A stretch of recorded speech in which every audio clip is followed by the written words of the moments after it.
Olá, essa é a nossa devocional de número 35. Nós vamos ler hoje Romanos 8, do 12 ao 17. Romanos 12, deixa eu abrir aqui.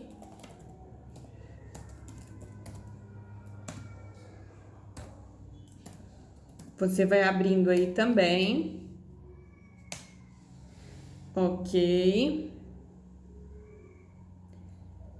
Eu vou ler na versão Almeida Corrigida Fiel.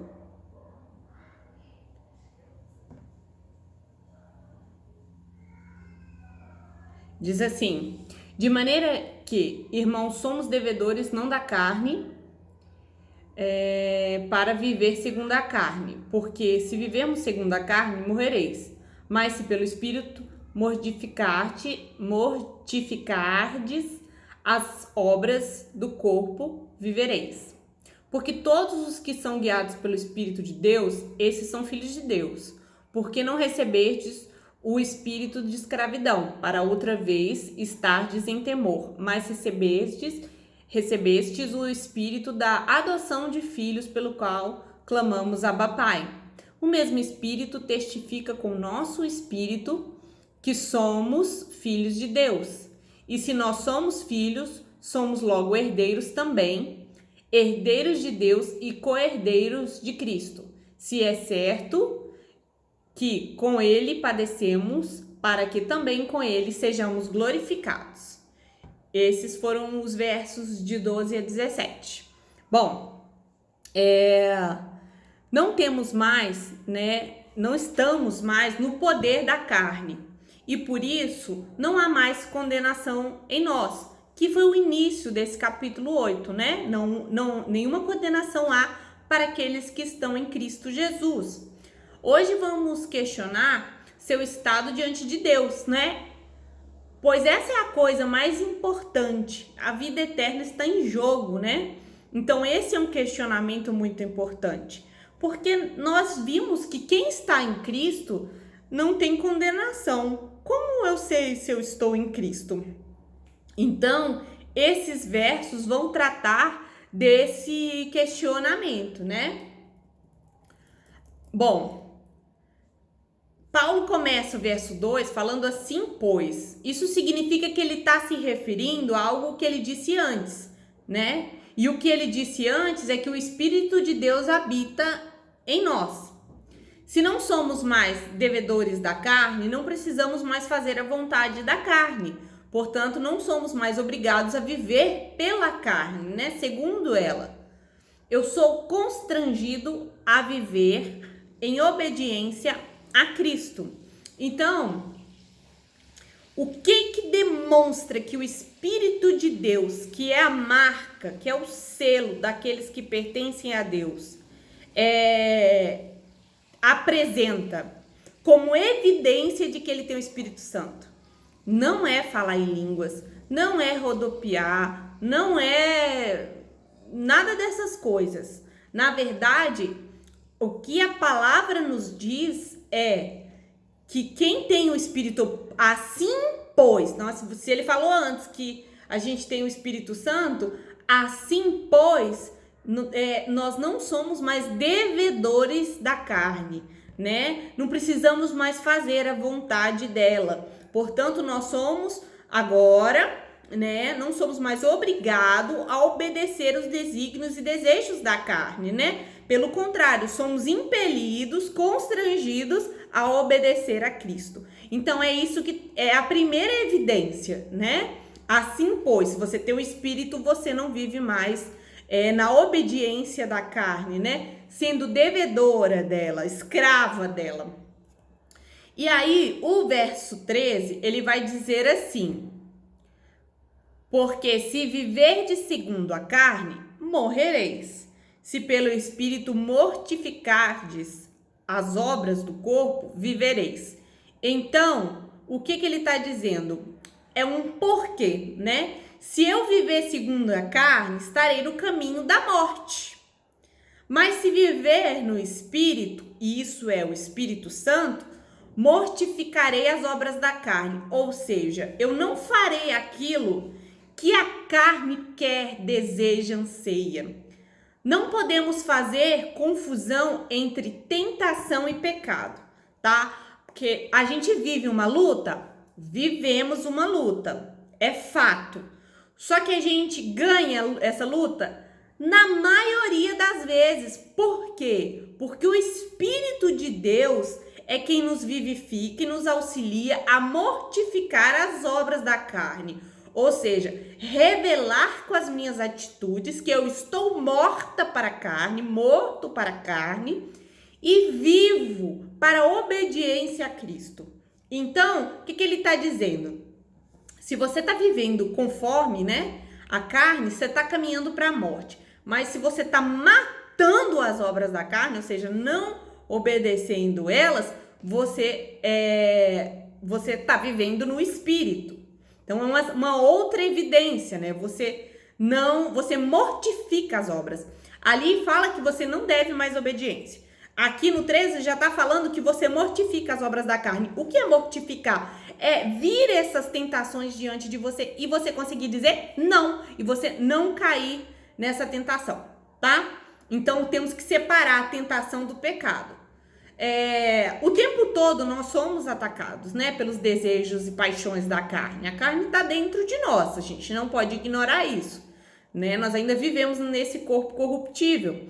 Ela quer, ela deseja, e pelo Espírito de Deus que habita em nós, diremos não às tentações, E você experimenta essa vitória sobre essas lutas, como eu disse, pelo menos na maioria das vezes, Isso é uma evidência de que você é filho de Deus. Essa vitória sobre o pecado, sobre as tentações, Então, isso é uma vitória e você precisa se identificar. E aí eu pergunto para você tem mortificado as obras da carne? Você tem dito não aos convites do pecado? Você tem conseguido vencer, essas tentações?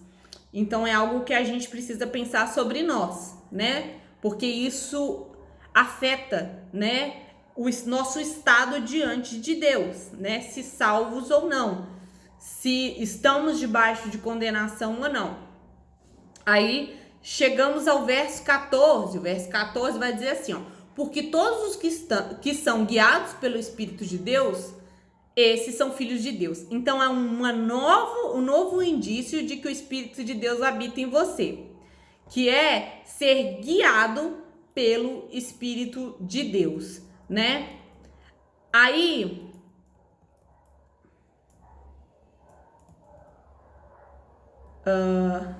eu li, peraí, gente, o 14. Por quê? É um outro porquê. Porque se eu sou guiado, Paulo dando um outro indício, Se eu sou guiado pelo Espírito de Deus, somos filhos de Deus, É o que o versículo diz.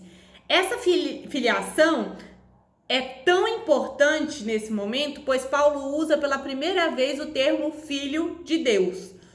Por ser guiado pelo Espírito Santo, é equivalente ao mortificar a carne. Quer dizer, diante das tentações e dos meus desejos de fazer algo errado, eu não me deixo guiar pelos desejos da carne. Eu deixo me guiar pelo Espírito Santo que habita em mim, E o Espírito Santo, ele não é apenas uma ferramenta, não. O verso 14 traz de volta a pessoalidade. Por quê? Porque parece só que ele nos ajuda a mortificar a carne. É um meio pelo qual mortificamos a carne. Mas o verso 14, ele pessoaliza o Espírito Santo, Então, ele traz a pessoa, a terceira pessoa da Trindade, de volta. Então, quem guia tem que ser...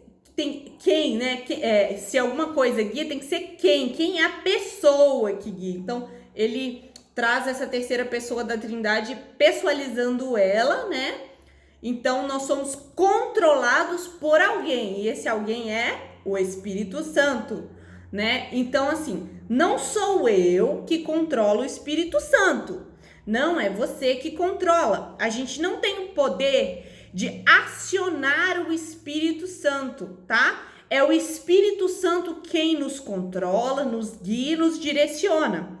Então, eu não posso, em determinado momento do culto, acionar o Espírito Santo. Ele habita em mim, ele me guia e me controla. Então, é só para deixar alguns pontos claros, que às vezes a gente ouve algumas coisas nesse sentido, né? Que faz o Espírito Santo parecer uma força. Então, vamos perguntar de novo. Você se identifica com esse ponto? Você tem sido guiado pelo Espírito Santo? Na hora de ser conduzido a uma postura, a uma decisão, né, a fazer algo, você tem sido guiado pelo Espírito Santo? Então, mais um indício que a gente precisa avaliar para vermos se somos realmente filhos de Deus. E aqui no verso 15, Paulo vai dar um outro porquê. Porque não recebestes o espírito de escravidão, para outra vez estardes em temor, mas recebestes o espírito da adoção de filhos, pelo qual chamamos Abba Pai. Então, esse outro porquê aqui do verso 15 é que nós recebemos de Deus, né, o Espírito de Deus no momento da nossa conversão. Até mesmo, né, eu também achava que primeiro eu aceitava Jesus, começava ali a frequentar a igreja, e depois, ao passo do tempo da caminhada cristã, eu recebia em um dado momento o Espírito Santo. Através, por exemplo, de falar em línguas, eu recebi o Espírito Santo. Mas, na verdade, o que a palavra de Deus está nos mostrando aqui é que é impossível ser filho de Deus sem ter o Espírito Santo. Então, primeiro eu recebo o Espírito de Deus no momento da minha conversão e depois somos cheios do Espírito Santo. Vamos ter experiências com o Espírito Santo, né? E este Espírito não somente nos ajuda a mortificar a carne, né? Ou somente nos guia, mas ele nos dá um espírito de adoção. Então, nós que éramos, vamos dizer assim, órfãos, né? Porque vivíamos debaixo da ira de Deus, recebemos o espírito da adoção que nos faz parte da família de Deus, nos faz filho de Deus. Ele é o penhor de Deus, que nos permite clamar a Deus como filhos. Então, nós, né, mediante a habitação do Espírito Santo em nós, podemos chegar diante de Deus e clamar Abba, Pai, que é uma forma íntima, né, de acessar a Deus que os filhos têm. E na prática é todo momento em que você leva seu coração a Deus e sabe que seu Pai te ouve. Então, sua relação com Deus foi modificada, porque agora Deus olha para suas orações, vai ouvir suas orações. Deus é para você um tirano ou um pai? Como você tem vivido o seu relacionamento com Deus? Tem feito as coisas porque Deus quer, como se, eu sou obrigado a fazer? Ou você faz porque é um pai, é o seu pai, e você obedece como um filho que ama o pai e sabe que o pai quer o melhor para o filho? E você, se identifica com esse ponto também? Esse porquê, né? Esse porquê. Você se vê como filho de Deus? Você se vê com esse espírito de adoção? Essa é mais uma evidência, né? Vamos ver o próximo porquê no verso 16. No verso 16, vou relê-lo para nós lembrarmos de novo. O mesmo Espírito testifica com nosso espírito que somos filhos de Deus. Então, o Espírito Santo, né, testifica que somos filhos de Deus. O verbo testificar em mais de 2 lugares além daqui, no capítulo 2 e 9, né, ele aparece. E testificar é testemunha a sua persuasão, argumenta e assegura que somos filhos de Deus. Então, o Espírito Santo, ele testemunha, né? Ele nos persuade, ele argumenta e assegura que somos filhos de Deus. Olha como é amplo esse papel do Espírito Santo. Testemunho interno, né, do Espírito Santo? Dois modos de saber, né, um modo prático. Um é você crê que Jesus ressuscitou dentre os mortos, e o outro, né, que testifica que o Espírito de Deus habita em você, você não vive na prática do pecado. Mais um, você crê que Jesus veio em carne, né? Você não acredita que Jesus veio aqui só em espírito e aqui o que viam dele aqui era um holograma, né? Se enfiasse a mão atravessava. Não, porque Jesus veio em carne. Você ama e perdoa seu próximo, né? Aí você começa a fazer esses questionamentos, né, para ver se esse Espírito de Deus está em você, né, se ele testifica. Aí, de repente, 10 perguntas dessa, você tá 8 de 10. Então, o Espírito de Deus habita em você. O segundo método e mais eficiente é quando o nosso interior, o Espírito nos diz: você é meu. E quando passamos por dores, tristezas, tragédias, né? Essa voz, né, continua dizendo no nosso interior: você é meu. É quando nós não vivemos baseados somente nas circunstâncias dessa vida, porque existe algo dentro de nós, né, que testifica que nós pertencemos a Deus, que nós somos dele. E por mais tristezas, dores, né, que nós passemos aqui, ou circunstâncias adversas, o Espírito Santo fala no nosso interior: você é meu. Glória a Deus. Bom, vamos para o verso 17, né? O último verso dessa leitura, que diz assim: e se nós somos filhos, somos logo herdeiros também, herdeiros de Deus e co-herdeiros de Cristo. E se é certo que com ele padecemos, para que também com ele sejamos glorificados. Lembra da gente ter corrigido, né, o conceito dessas traduções, né? É certo de que com ele padecemos, né? Então, assim, o que o verso 17 quer falar? Eu vou corrigir para já que sofremos com ele, né? Com ele seremos glorificados. É o que o verso 17 está falando. Isso é ser herdeiro de Deus. Esse final do versículo, né? Ele é explicado, né? O que é ser herdeiro é explicar. Já que sofremos com ele seremos glorificados. Isso é ser herdeiro de Deus, co-herdeiro com Cristo. É participar das suas dores, sua morte, ressurreição, né? E no futuro glorificação. Perceba que o sofrimento está no presente. O sofrimento é um papel de Deus que Deus deu a Cristo para desempenhar. Também a todos aqueles que creem em Cristo. A experiência do sofrimento precede a experiência da glória. Então, infelizmente, hoje, sobretudo no Brasil, a gente tem um evangelho distorcido, né, chamado teologia da prosperidade, que fala que tem igreja que tem até slogan falando pare de sofrer, né?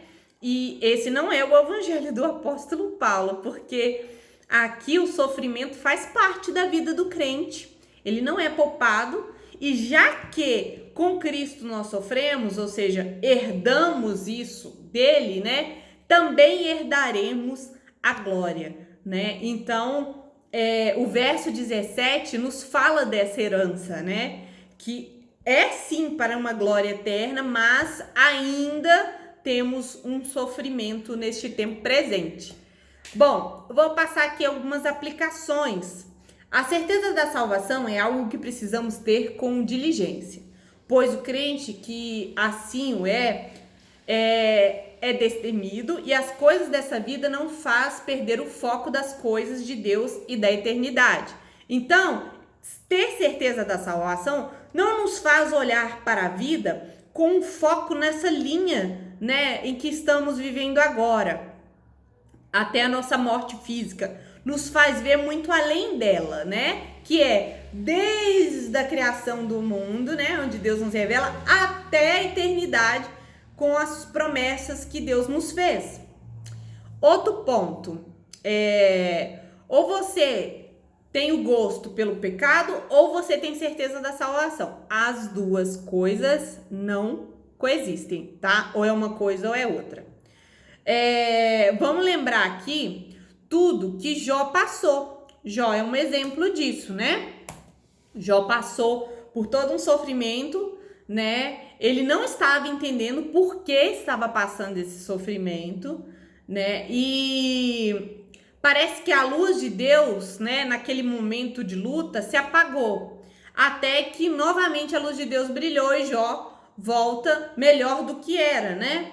Às vezes lemos a Bíblia e nada, oramos e nada. Se olharmos nosso coração, só acharemos dúvida. Há momentos que um crente fiel pode passar sim por circunstâncias dessa. Mas quando contemplamos nosso Salvador, sua morte na cruz, o Espírito nos dirá que foi por você. Você é dele, você é filho de Deus. Passaremos por todas as dores dessa vida clamando: Abba, Pai. Assim caminham os filhos de Deus, né? Então essa é a nosso estudo de hoje, né? Vamos fazer uma oração? Senhor, nós oramos para que não tenhamos mais nenhuma dívida com o pecado. Não somos mais escravos dele, Senhor. Queremos viver uma vida de vitória sobre o pecado. Queremos revelar que somos teu filho, Senhor. Que agora somos guiados pelo Espírito Santo, que agora nós recebemos esse espírito de afiliação, nós podemos clamar Abba Pai. Por isso, Senhor, te agradecemos por esta dádiva, sermos feitos filhos teus. Somos muito felizes por isso e gratos no nome de Jesus. Amém.